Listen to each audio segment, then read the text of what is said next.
ہمارے نوجوان اکثر بلا کیا کہتے ہیں کہ سانو ساری زندگی مولویاں ہی دسیا کہ اللہ دا عذاب انج ہونا، اللہ دا عذاب انج ہونا، اللہ دا عذاب انج ہونا. سانو ساری زندگی محبت کے بارے دسیا ہی نہیں ہے. اللہ دی محبت اتنی ہے. آپ بتائیں کہ ہم اللہ کا عذاب اپنے پاس سے بتاتے ہیں؟ قرآن میں ہے کہ نہیں؟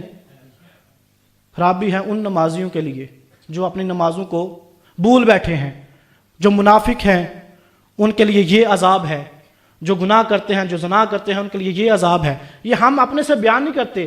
اللہ کی محبت ہے، بالکل ہم مانتے ہیں کہ اللہ تعالیٰ بڑی محبت کرتا ہے. حضرت شعیب علیہ السلام کے دور میں ایک نوجوان تھا اسی طرح کا. وہ کہتا ہے کہ میں گناہ کرتا ہوں، میرے گناہوں سے رب واقف ہے، رب مجھے جانتا ہے کہ میں کون سے گناہ کرتا ہوں، میں بدکار ہوں، میں سیاہ کار ہوں، رب مجھ سے بڑی محبت کرتا ہے، رب مجھ سے محبت کرتا ہے، رب مجھے بخش دے گا. اللہ تعالیٰ نے وحی نازل کی. اللہ تعالیٰ نے کہا اس بیوقوف کو بتاؤ اس کے بال کی نوک سے لے کر یہ پاؤں کے ناخن تک میری جگڑ میں ہے، میں اس کو چھوڑوں گا نہیں.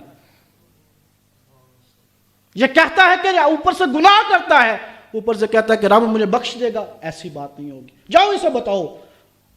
وہ بھی نوجوان کوئی ساڑھے آر دی سے جو جا کے دسیا گیا تو کہتا ہے کہ تسی کوئی نشانی دیو، کوئی دلیل دیو کہ رب نے اے کیا.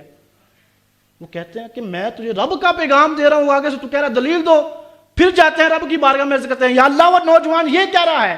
اللہ تعالیٰ فرماتا ہے جاؤ اسے کہو جا کے جو مرضی نیکی کرے، نماز پڑھے، زکوٰۃ ادا کرے، صدقہ دے، جو مرضی کرے، جب تک اسے لطف نہیں آئے گا اس چیز میں سمجھو وہ جگڑ میں ہے میری.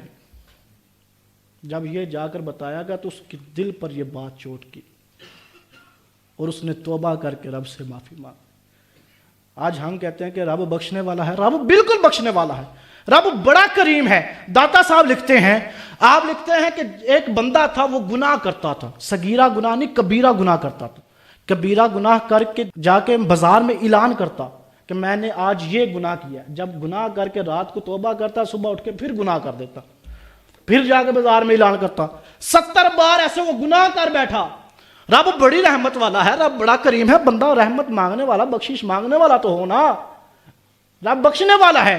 جب اس نے یہ کام کیا 70 دفعہ یہ کر کے نا کبیرہ گناہ، تو بیٹھ کر سوچنے لگا یا اللہ، سوچنے لگا میں انی باری گناہ کر بیٹھا، پتہ نہیں میری بخشش ہوندی ہے کہ نہیں. رب دی طرف صدا آئی، رب کی طرف سے صدا آئی، اے بندے یہ جو تو کہہ رہا ہے نا 70 دفعہ تو گناہ کر بیٹھا ہے، تیری توبہ قبول ہوگی کہ نہیں؟ یہ بھی قید تو نے لگائی ہے، میں نے نہیں لگائی. تیرے اس سے زیادہ بھی گناہ ہوتے تو میری بارگاہ میں آ جاتا، تجھے قبول کر لیتا. بندہ ساتھ گناہ بھی کرے اور کہے رب بخشنے والا ہے، رب بخشنے والا ہے، پر بندہ توبہ کرے.